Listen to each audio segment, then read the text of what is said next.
हुआ था। जैसे ही चोर चोरी करने लगा, अब मंत्री ग्राम देवत की आवाज में बोल रहा है, ठहर जाओ, तुम्हारी चोरी पकड़ी गई। अब बोला कौन बोल रहा है, कौन बोल रहा है? बोले मैं इस ग्राम का देवता बोल रहा हूं। अब चोर ने देखा कि सही में आवाज तो आ रही है। अब सोचा कि अरे मेरा खेल तो खत्म हो गया। पर उसको सत्संग की बात ध्यान आई कि सत्संग में उसने सुना था कि देवताओं की परछाई नहीं होती, और देखा तो उसकी परछाई गिर रही थी। तो उसने कहा कि तुम ग्राम देवता नहीं हो, तुम कोई न कोई मनुष्य हो, क्योंकि देवताओं की कभी परछाई नहीं होती। और ये कह तो भागा। बाद में वो पकड़ा गया, उसको दंड आदि मिला, वो सब ठीक है। लेकिन उसने जो एक बात सुना था कि देवताओं की कभी परछाई नहीं होती, सोचा कि जब मैं गलती से अनजाने में कुछ मिनट के लिए, कुछ देर के लिए सत्संग में बैठा तो इतनी बढ़िया बात सुनने को मिली, और यदि मैं हमेशा सत्संग करूंगा तो क्या होगा। फिर उसने चोरी का काम छोड़ दिया और फिर सत्मार्ग पर लगा। तो कहने का मतलब क्या हुआ, जब तक सुना नहीं, जब तक श्रवण किया नहीं, कथा सुनी नहीं, तब तक कल्याण का, परिवर्तन का कोई साधन नहीं है। आप देखिए, जिसके जिसके भी जीवन में परिवर्तन आया है, उसके पीछे किसी न किसी महापुरुष का हाथ है, ये आप मान लीजिए। कोई भी हो, कोई बोलेगा मैं ये किताब पढ़ के मेरा जीवन बदल गया। किताब पढ़ना मतलब किसी महापुरुष की वाणी का साक्षात्कार करना। कोई बोलता है भाई मैंने गांधी जी की किताब पढ़ी तो मेरे जीवन में परिवर्तन आया। कोई बोलता है मैंने अम्बेडकर साहब की वो किताब पढ़ी तो मैं ऐसा हो गया। कोई बोलता है मैंने अमुक महात्मा से ऐसा सुना तब से मेरा जीवन बदल गया। मतलब जीवन का बदलाव सुनने से होता है, किसी के संग से होता है जीवन का बदलाव। तो यहाँ पर कहते हैं कि सबसे पहले कथा सुनना शुरू करिए, श्रवण करिए, सत्संग सुनना शुरू करिए। ये भक्ति की शुरुआत है। पर कैसे, पहले श्रद्धा हो, उसके बाद में साधु संग करो। तो साधु संग मतलब भगवान की कथा सुनाएंगे। उसके बाद में साधु संग जब हो जाएगा तो फिर क्या होगा, जो आपके अंदर विकार हैं सब विकार निकलना शुरू हो जाएगा। भगवान की कथा करती क्या है, सारे विकारों को दूर करती है। मंगल करनी कलिमल हरणी, तुलसी कथा रघुनाथ की। रघुनाथ जी कथा कैसी, बोले मंगल को करने वाली। कथा सुनने से अभिमान रूपी मैल छूटता है। देखो, सबसे बड़ी बीमारी का नाम है अभिमान। सकल शोकदायक अभिमाना, अभिमान से भयंकर बीमारी कुछ नहीं है।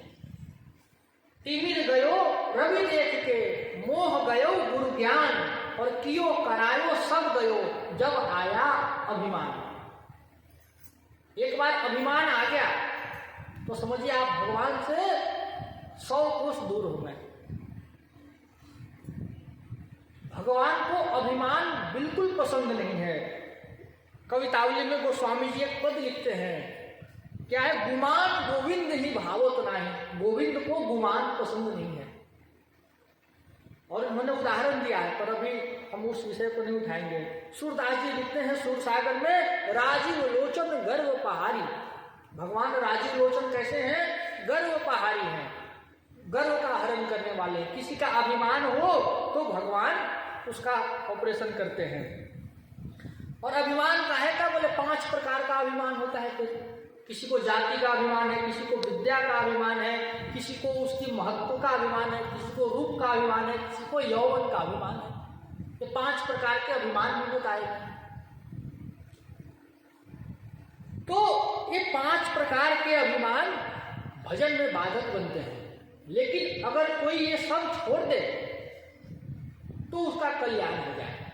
अब आप देखिए महाराज परीक्षित, उनके पास क्या नहीं था, अच्छी जाति थी, पांडवों के पौत्र हैं, अभिमन्यु के पुत्र हैं परीक्षित। जाति चाहते तो वो जाति का भी अभिमान करते। उनके पास विद्या, इतने बहुत पढ़े लिखे थे, महत्व कितना, बोले राजा थे महाराज परीक्षित। उसके बाद में रूप था, राजा के पास रूप होता है, और यौवन भी था। लेकिन उसके बाद में भी जब पता चला कि हमको 7 दिन में हमारी मृत्यु है, सब कुछ छोड़कर भगवान सुखदेव के चरणों में बैठ गए। नहीं तो कौन बैठेगा? इतना बड़ा चक्रवर्ती राजा एक सन्यासी के चरणों में आकर बैठ गए, सब कुछ छोड़ दिया। महाराज पृथु पूरे संसार में एक छत्र राज करते थे, लेकिन भगवान की सेवा कैसे करते थे आप देखिए। भगवान पृथु इसके बाद में जब साधक कथा सुने तो कथा सुनने के बाद में उसका मनन करें। मनन मतलब उसका चिंतन करें कि आज हमने क्या सुना। ऐसा नहीं कि एक कान से सुना एक कान से निकाल दिया। जैसे किसी बाजार में एक व्यक्ति तोता बेच रहा था, 2 तोते थे उसके पास। तो एक ने कहा कि हमको तोते खरीदने हैं, कितने के दोगे? तो कहता है एक तोता 5 रुपए का, दूसरा तोता 500 का। बोले दोनों में अंतर क्या है? बोले अंतर खुद ही देख लो। तो आदमी बड़ा चालाक था, उसने क्या किया, झट से एक पतला सा सीख लिया और तोते के कान में डाल के देखा। वो सीख क्या किया, उसने कान में डाल दिया। तो देखा तो जो 5 रुपए वाला तोता था उसमें डाला तो आर पार निकल गया, इधर से सीख डाला तो इधर से निकल गया। लेकिन जो 500 वाला तोता था अंदर डाला तो अटक गया। तो बोला हाँ अब समझ गया। क्या समझे? बोले इसमें है ना, ये सुनता है एक कान से, दूसरे कान से निकाल देता है, लेकिन ये एक कान से सुनता है तो उसको अपने हृदय में उतारता है।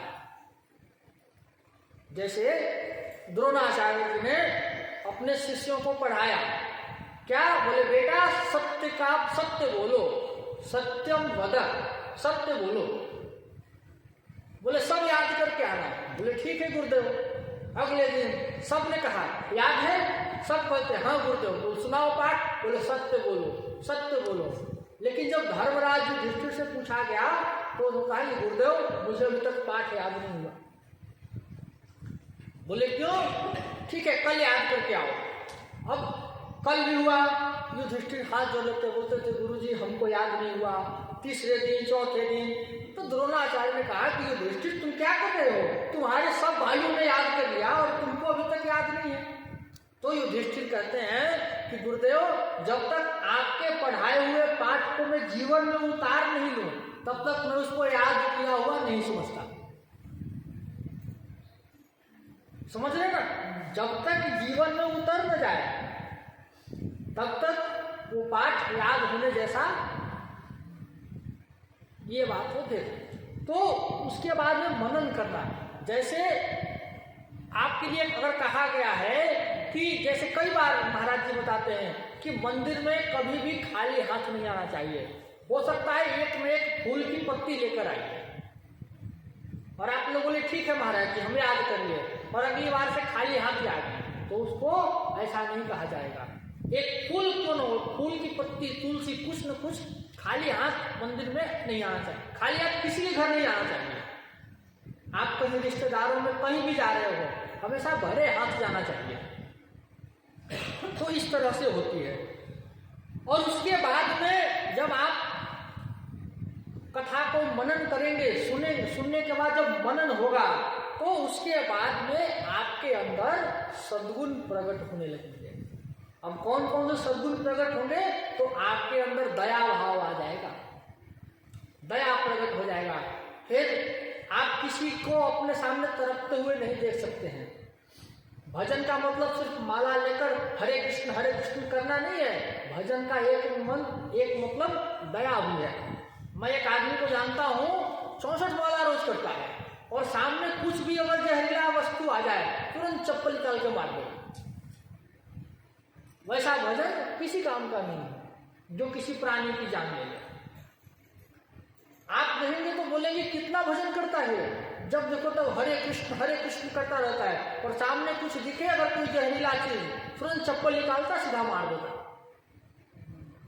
उसके अंदर दया भाव अभी तक प्रकट नहीं हुआ है। प्राणियों के प्रति सौहार्द, क्षमा, दया, करुणा आदि सद्गुण जब तक साधक के चित्त में नहीं होगा तब तक समझिए आपका भजन का प्रारंभ नहीं है। ये सब गुण हैं जो बताते हैं कि आप भजन में अभी श्री गणेश कर रहे हैं। और इसके बाद में जब दया आ जाएगी, आप प्राणियों के ऊपर दया करेंगे तो राम जी आपके ऊपर दया करेंगे। आप भगवान को याद करेंगे तो भगवान आपके ऊपर दया करेंगे। आप करेंगे या द तो भगवान करेंगे द या, पलट कर आपके पास ही आ जाएगा। जैसे दीवार को बॉल मारो तो बॉल अपने पास ही वापस आएगा, ठीक उसी तरह से अगर हम बोलेंगे याद तो भगवान करेंगे हम पर दया। और दया धर्म को मूल है। और धर्म की शुरुआत आदमी को धर्मात्मा कब से माना गया? बोले जब तक वो दया नहीं करेगा,